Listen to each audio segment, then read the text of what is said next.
Hello everybody, Andy here from Glass Half Dead, the #1 kill team channel on the internet, unless you are aware of literally any other channel. Okay, today we're doing another gotcha guide, and I'm going to tell you what a gotcha guide is and what a gotcha guide isn't going to give you. Let's get straight into it. We don't want to dilly-dally. I'm doing 36 of these potentially, so let's not dwell. So, what is a gotcha? Gotchas are things that mess with you, not with them. If they buff themselves, that is not a gotcha. In learning a team's gotchas, you are also learning how to play the team. So yes, the title of this video is how to play, because that's what people are going to search when they search for these sorts of things. However, the thumbnail is gotcha guide. In this video, okay, you are going to learn the gotchas of the team, and in learning what a team can do against you and the things you need to look out for if you're actually looking to play that team, you're going to learn the things that you should be trying to do to other people.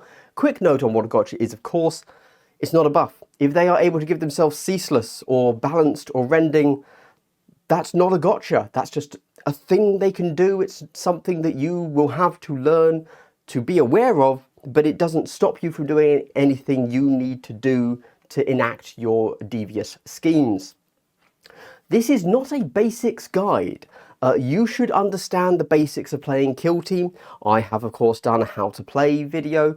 I've also done various other like line of sight videos, etc. If you're looking for the basics, this isn't going to be it. And not just the basics in the mechanics, but also kind of the basics in how to play kill team in general, right? You should also know your team. I can't refer to always a horde team, a normal team, an elite team into every team. I'm talking about the team and their gotchas.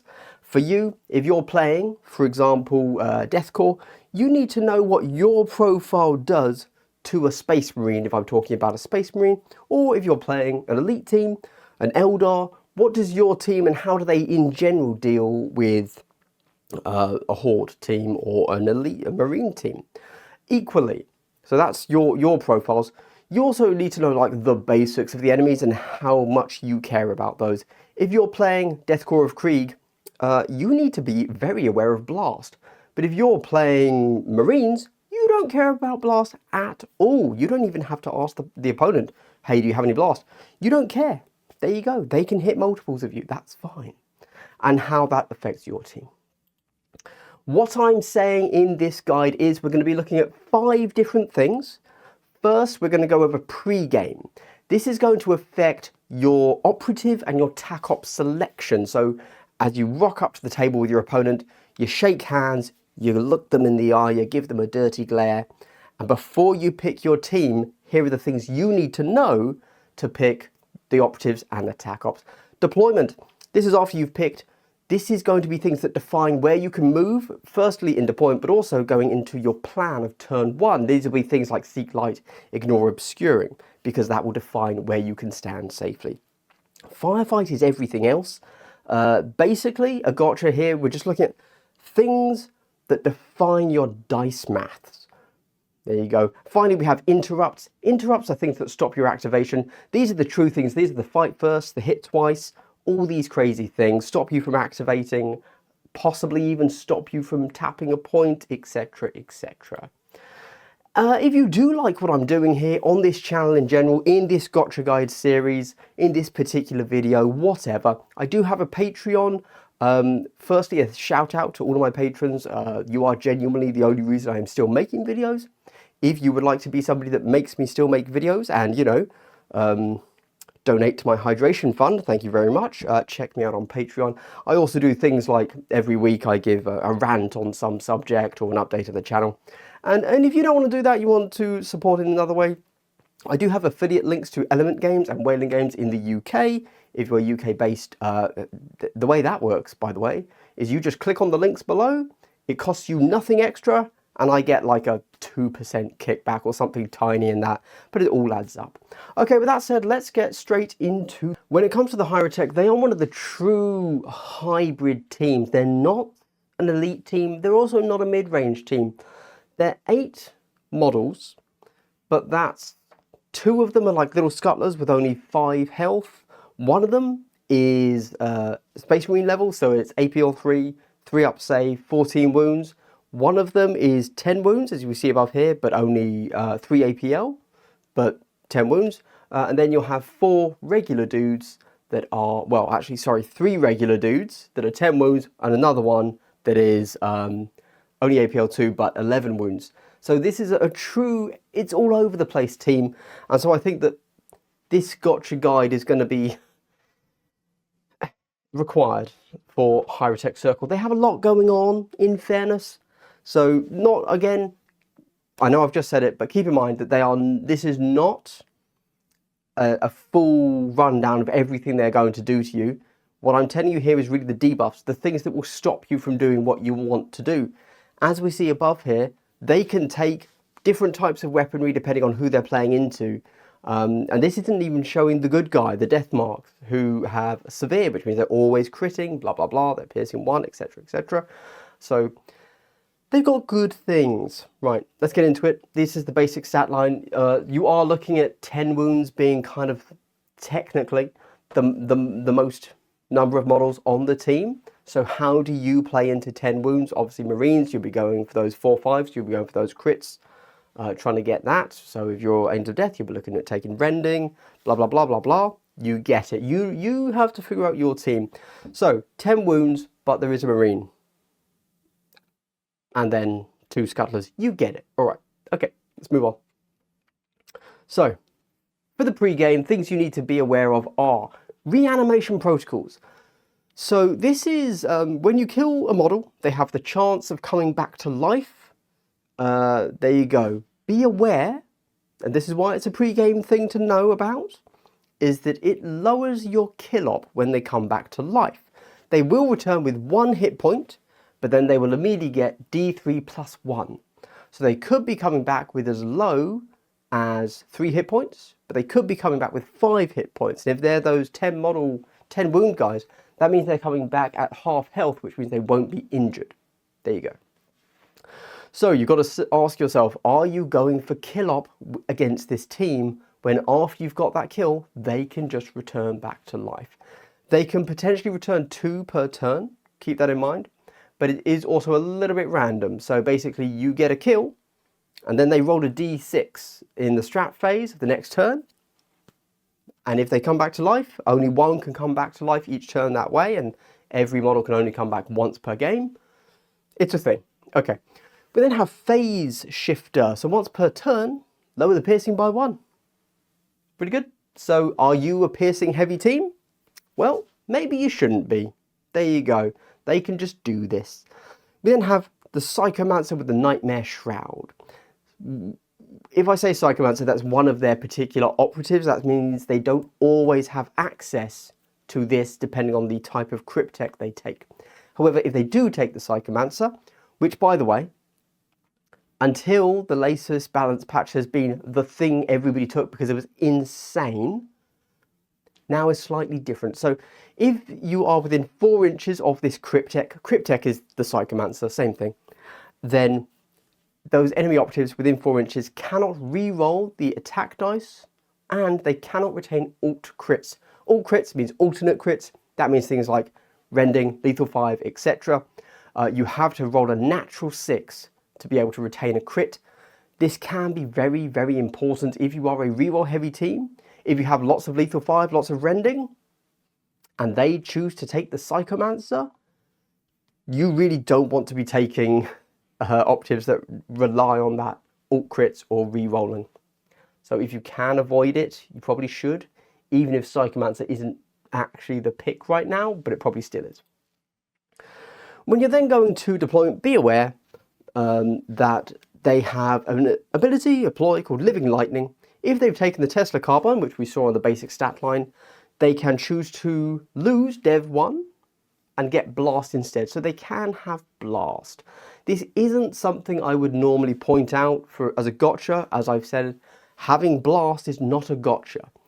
But because they have conditional Blast when they want it, it does need to be pointed out. If you were looking at their basic stat line and you thought, oh, I think I'm good actually, they can just have Blast. There you go.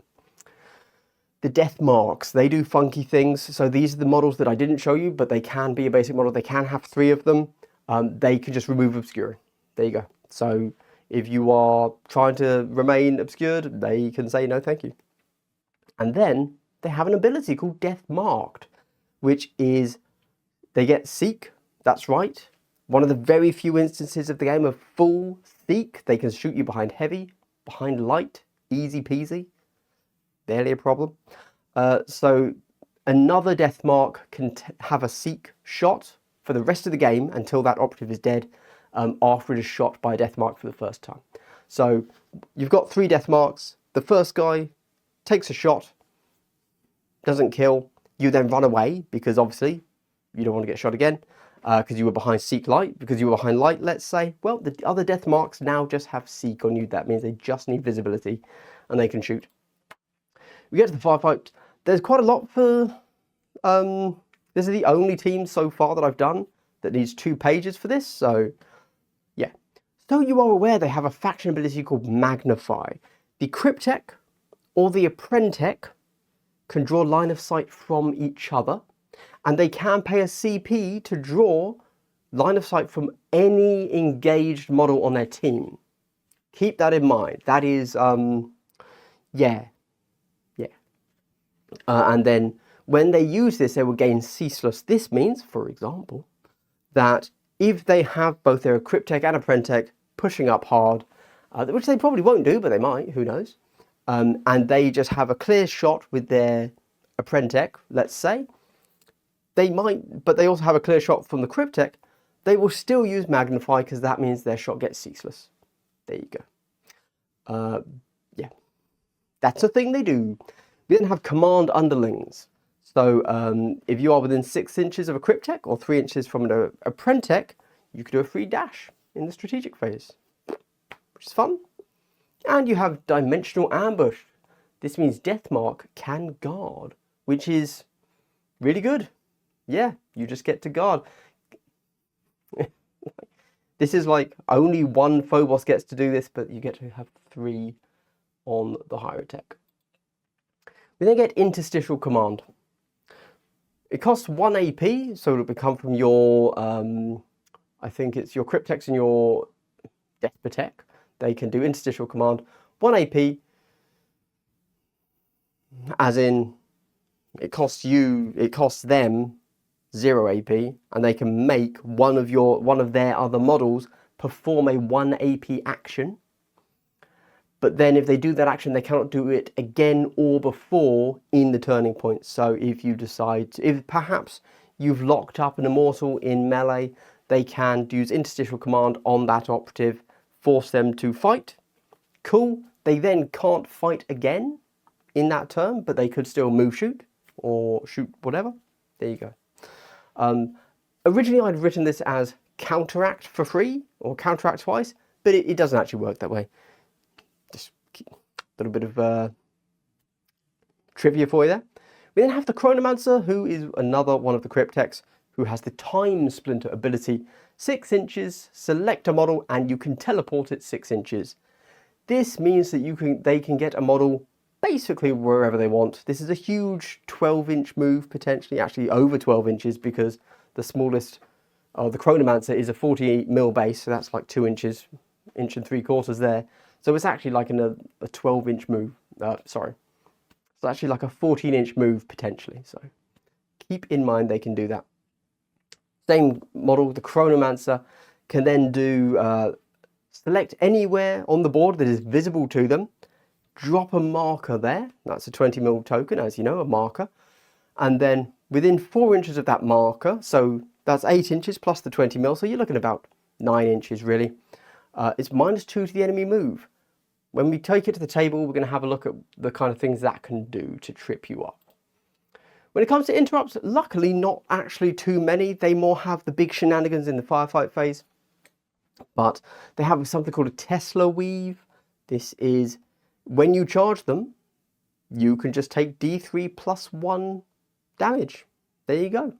Piece of equipment.